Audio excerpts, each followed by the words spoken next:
Hi guys! Welcome back po sa ating YouTube channel. Ngayon naman sa video natin ay i-share ko naman sa inyo kung paano mag-install ng 3-port na PVC Union Patente. So ito yung ano natin guys, Union Patente na 3-port.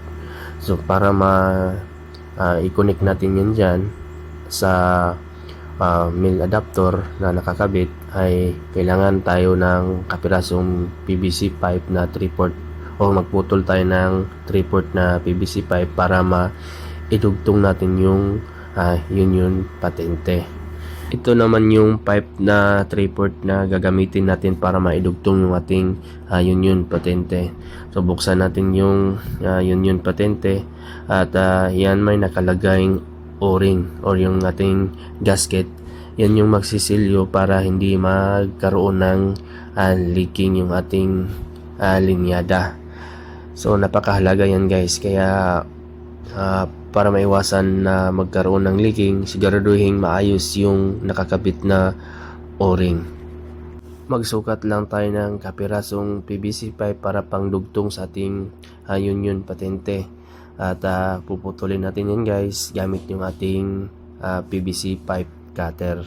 Naputol na natin guys at ngayon ay maglalagay naman tayo ng solvent sa ating pinutol na PVC pipe at saka dun sa ating Union Patente. So lalagyan natin ng solvent yan para ma-idikit natin.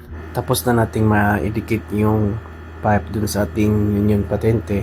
Next naman natin gagawin ay maglalagay tayo ulit ng PVC solvent dun sa ating male adapter at saka dito sa ating kapirasong PVC pipe. At pagkatapos din guys ay ididikit naman natin to para mabuo na yung ating connection sa ating Union Patente. So yan guys, tapos na nating i-connect yung ating Union Patente sa ating male adapter. Kaya tayo naglagay ng Union Patente dito sa ating water tank para in case na maglilinis tayo ng tangke ay hindi na tayo magpuputol dun sa ating mga PVC pipe na kinabit natin. Ito lang yung Union Patente ay luluwagan lang natin para ma-disconnect na yung connection sa ating linyada ng tubig. So yan guys, ganyan lang yung kung paano mag-install ng Union Patente sa ating water tank. So kung may katanungan man kayo sa ating video, paki-comment na lang po at ating pag-usapan yan. So hanggang dito lang muna at maraming salamat po.